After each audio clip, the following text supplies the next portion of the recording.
Okay, good morning again. This video is going to deal with the second to last section of this unit and therefore the year. This time we're going to be learning about electrochemical cells that are either the same thing, they're called voltaic or galvanic. You've heard of volts and maybe something that is galvanized.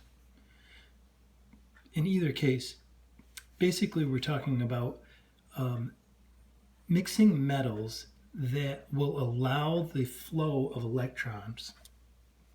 So an electrochemical cell is any device that makes use of a spontaneous reaction. It happens automatically. And this spontaneous reaction produces, quote unquote, electrons. Now you know that we don't produce electrons per se, because electrons are either there or not, law of conservation of energy.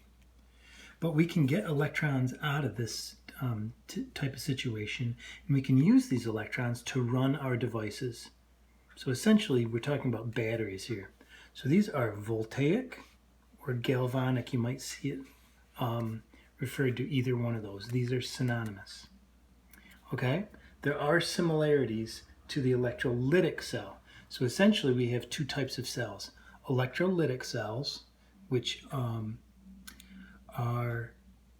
that require a battery to drive the electrons, and then these types of cells, which when you put the metals in separate containers, they will allow the electrons to flow spontaneously.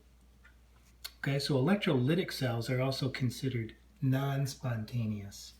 These cells are considered spontaneous. So it is similar to the electrolytic cell in which, in that it has electrodes, and the anode is still where oxidation occurs. So we've got to remember that, right? And we had a mnemonic for that. An-ox and red cat. The anode is where oxidation occurs. The cathode is where reduction occurs. Okay? Now the difference here is that in this situation, the anode is negative. It's negatively charged because it's going to attract negative ions, whereas it was positive in an electrolytic cell. The cathode is still where reduction occurs, but the cathode in this case is positive, whereas it was negative in the opposite, in the electronegative. It was negative in the electrolytic cell, Okay? They both have a flow of electrons. However, in this case, in the galvanic or voltaic cells, there are two circuits. Okay? Two circuits. So I'm going to put some big asterisks here. One of them, and these are going to indicate the differences between them, and we'll hit this again probably on Wednesday. The asterisk indicates the differences. So in this case, let me switch colors here. Charges are opposite. Charges are opposite.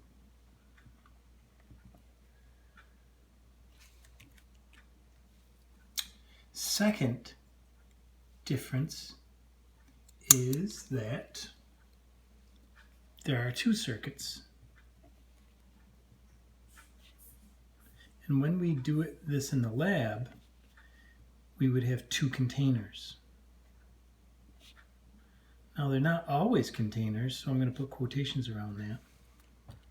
They could be separated from each other by some sort of barrier, like what happens in a battery. So, in these two circuits, there's an internal circuit, and that's allows the flow of ions, and we'll get to that in a minute.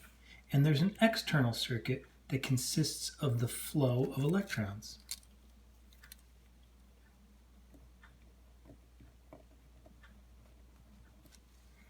I wanted that to be green, sorry. So there's your second difference. Next, electrons always flow from anode to cathode. And that's kind of easy to remember because it's alphabetical. In other words, it goes from A to C. So you identify where oxidation occurs, identify where reduction occurs. Where oxidation occurs, that's where the anode is. And then you can follow the path of the electrons using that mnemonic device. Another thing about voltaic or galvanic cells is that energy can be measured using a voltmeter. Sometimes you'll see it just like, kind of like this, and it's got a gauge on it, and with a needle. And then once it's hooked up, the needle moves back and forth depending on how much electricity is flowing through it. Okay? All right. Now, as you should know by now, I'm hoping, this indicates that these are half cells. So these are half cells reactions that are going. Half reactions take place at each of the electrodes. I've got a sample set up here, and we're going to label this whole thing.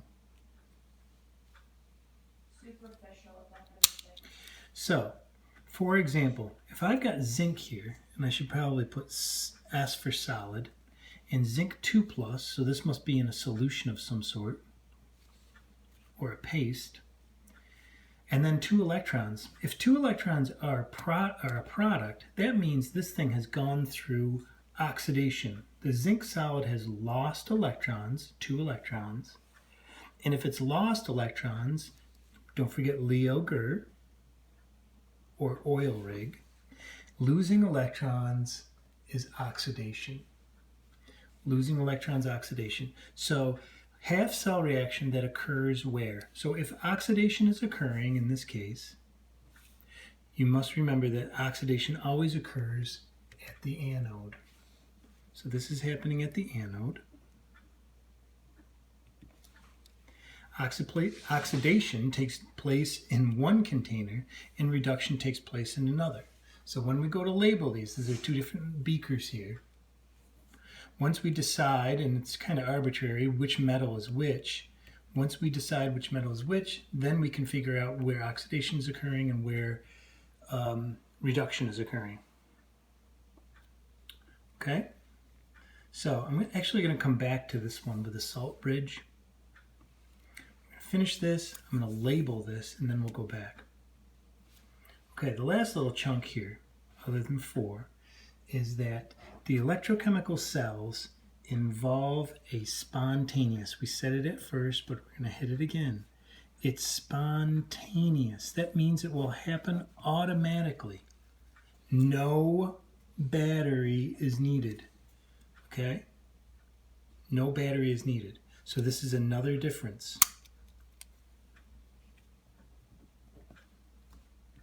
Okay? No battery needed. In fact, this is a battery.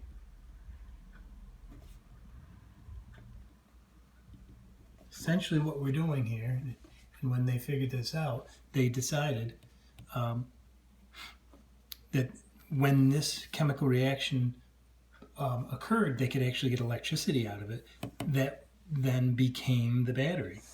All right, so let's take a look at this drawing here. We're going to label this. I'm going to put a V here for voltmeter. This is going to measure how much electricity is flowing through this. Now I'm going to pick 2 metals arbitrarily. I'm going to go to table J, and I think I'm going to choose, how about zinc? Because we've got zinc metal in the lab. And something else is pretty abundant is copper. So I'm going to take zinc and copper.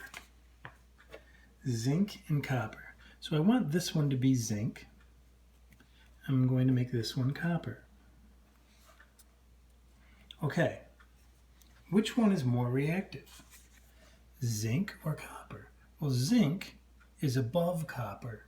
That means zinc is more active, and therefore zinc is going to get oxidized. So this is where oxidation occurs. And since this is where oxidation occurs, this is the anode. Remember, anox. Anox. Okay? And in this case, it's actually going to be negatively charged. So what's going to happen? Another way to think of this is, if we were to look at the difference in electronegativities here, zinc has a lower electronegativity than copper does. That means copper is going to pull electrons away from zinc and allow for the electrons to flow toward it. So when these are hooked up, electrons are going to flow. They're always going to flow, remember, from A to C. So let's go back and label the rest of copper. So if oxidation is occurring over here, that means reduction is occurring over here. And since reduction is occurring here, then I can call this the cathode. And by default, it's also positively charged. So, one other thing that we need to add here is that this is a solution. These are both in solution. And in this case, we're going to combine them with nitrate. So, in the left side here, I've got copper nitrate, CuNO3, 2. And over here, I've got zinc nitrate, ZnNO3, 2. So floating around in these solutions are NO3, let me switch colors here, NO3 polyatomic ions. So what's going to happen now? So since the copper is going to pull the electrons away from the zinc, the electrons are going to flow along this wire. It's going to go through the voltmeter.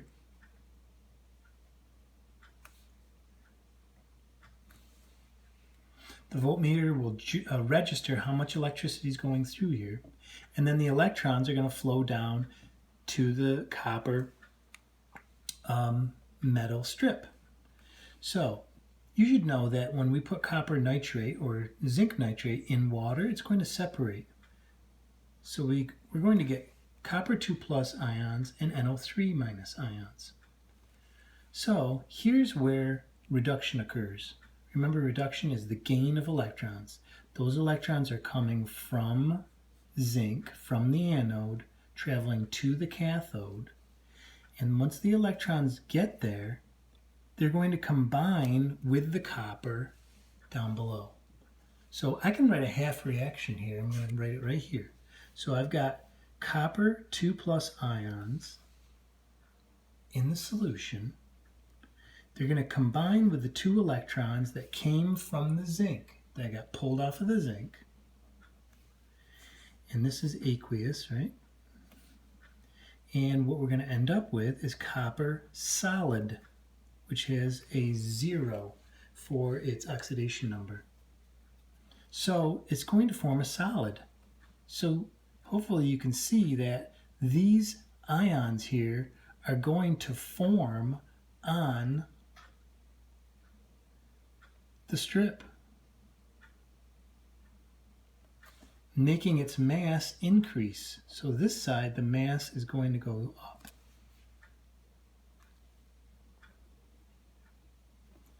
Okay? So, here's my half reaction for this side. Let's take a look over here. Now, electrons are getting pulled away here. So I'm starting with a zinc at 0 strip, and it is going to lose electrons because it's going through oxidation to become zinc 2 plus, and it's going to lose 2 electrons. Just like we've done before, we can balance this out by crossing the 2 electrons out and then having a full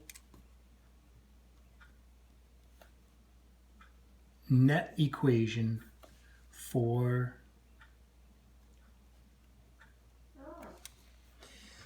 this mess here, okay, for this whole electrochemical cell, this galvanic cell. Okay, so what's happening here? The electrons are going to flow along here, and the zinc here is actually turning into zinc ions. So what's happening is that the zinc metal is getting converted into zinc ions, Zn2+, and what happens here is that it's going to start to disintegrate. It gets deteriorated. You're going to find that there's less and less of it. So the mass of this is actually going to go down. Now the last little chunk is number 4. Because we have these ions and we're building up charges here. This is losing electrons. And let's label this NO3-. This is losing electrons, and this is building up charge in both cases. Okay? So what's going to happen is, since electrons are flowing here and we're changing the charge, if there's so much charge difference between these two, the electrons will eventually not flow. So we've got to make sure that we have something that allows negatives to go where they need to go to counterbalance the positive buildup that is happening.